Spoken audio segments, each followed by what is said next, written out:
listeners here chatting with the athletes trackside. Let's get straight to the action for you because we have a semi-final in the women's 100 meters hurdles. And the reigning Olympic champ, Brianna McNeil. Brianna McNeil trying to get back and defend her title, but Lee, there's a lot going on in her life right now. Yes, there certainly is. There really is. She won her heat yesterday. She's back on track, obviously, right in front of us now. But earlier this month, McNeil received a 5-year suspension from the Athletics Integrity Unit for tampering with the doping control process. She's appealed the verdict to the Court of Arbitration for Sport and is allowed to compete while awaiting the result. If McNeil advances to the final here tonight, USATF will advance an additional runner should her appeal be denied and she be unable to run in Tokyo. Oh, look at the stress on her face. Here's Christina Clemens. She'll start in lane 3, the 5th fastest American this year. She's made U.S. teams before, going to the 2017 World Championships where she was 5th in the final. Her husband already has an Olympic gold medal in the 4x4. There are 2 Olympians in this semi-final. Look all the way over in lane 8. Second from the left, that's Christy Caslin. She was part of the U.S. sweep when the U.S. took all 3 medals. And here is Talia Brooks in the shape of her life, personal best in the qualifying round. She's also a heptathlete, so we may see her later in the week in the multi-events. But this event, so strong for the United States, 6 out of the top 10 in the world are Americans. So Aaliyah Armstrong in 1, Tania Marshall in 2, Christina Clemens 3, Brianna McNeil right in the middle in 4, alongside Talia Brooks. Gabby Cunningham right there, 6. Sharika Nelvis is in 7. And Yvonne Britton on the far outside. There's a false start. They're called back.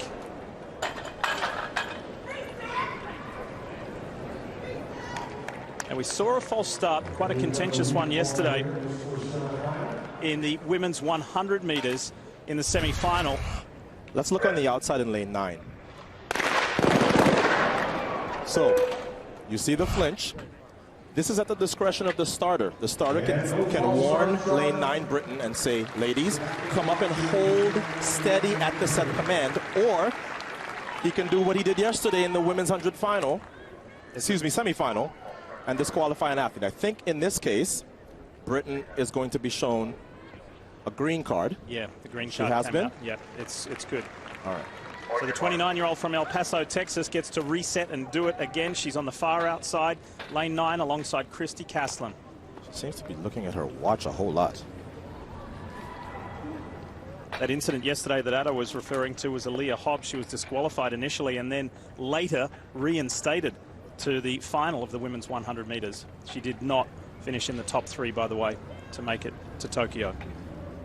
Top 3, by the way, advance to the final later tonight for the women's 100 meters hurdles.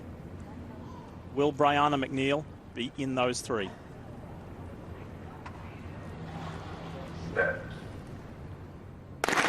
McNeil is in 4 in the blue and green. 2 away from her. Gabby Cunningham got a really nice start. On the inside in lane 2, Tania Marshall is doing well. Tania Marshall in that white top. Tania Marshall, it's close on the line. Her and Christina Clemens. Tania Marshall, the 22-year-old from Arlington, Texas. What a resurgent race for Marshall. She's actually the U.S. leader this year, Lee, but yesterday didn't look that good in qualifying. She's back. She didn't run the NCAA final because in the heats of the NCAAs, in the 4x1, in the final of the 4x1, she tweaked her hamstring. This is the Tania Marshall that LSU fans have been watching all year. And this is the sort of athlete that can make the final. You saw her hold off the Olympic champion in this race. So second from the right, Tania Marshall, 12:44 is her American leading time this year. This is a big step back into prominence for this young hurling star. 12:50 the time for Tania Marshall over Christina Clemens, and Brianna McNeil finished 3rd. McNeil commented yesterday after her heat that it was the first race of her season, so maybe knocking some rust off. Wonder what this will do for her.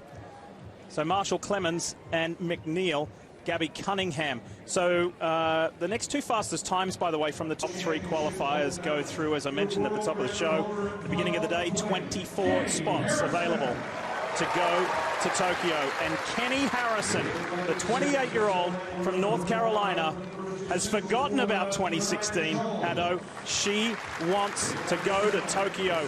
That missing the Olympic team 5 years ago has kind of defined the last 5 years of her life. She wants to erase that.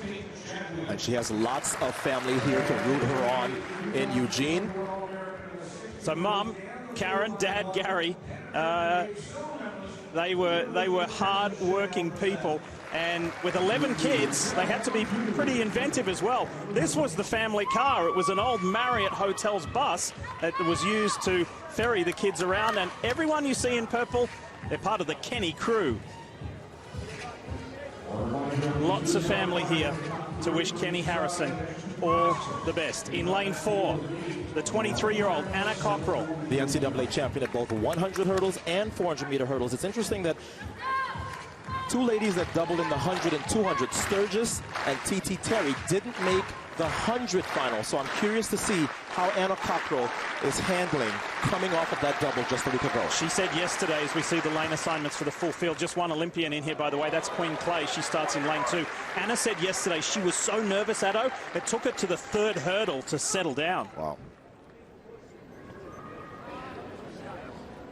And here's Jones. She was second behind Cockrell at the NCAA championships in that 100-meter hurdle race. She represents UCF, Central Florida. She's from Miami. You're looking for the top 3 finishers, and then we'll update you on the next 2 fastest times from the 2 semifinals in the women's 100 hurdles to set the field for the final that'll occur later tonight to determine which 3 athletes head off to Tokyo next month. Kenny Harrison in lane 5 with that white headband, the world record holder. She has never been to an Olympics. Well, she's one step closer now. Kenny Harrison is going to win this semi-final and guarantee a spot in the final. 12:51 the time for Harrison.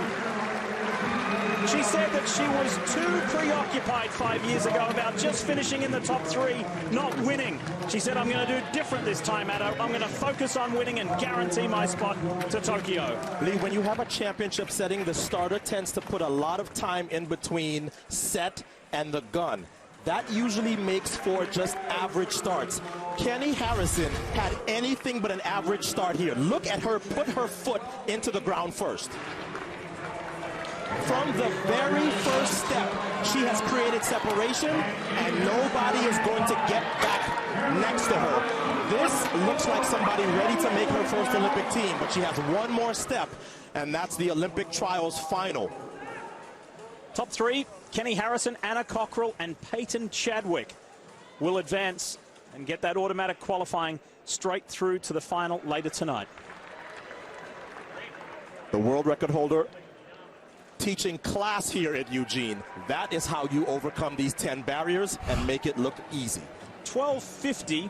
By the way, how did we go for wind in the first semi? Wind legal? Yes.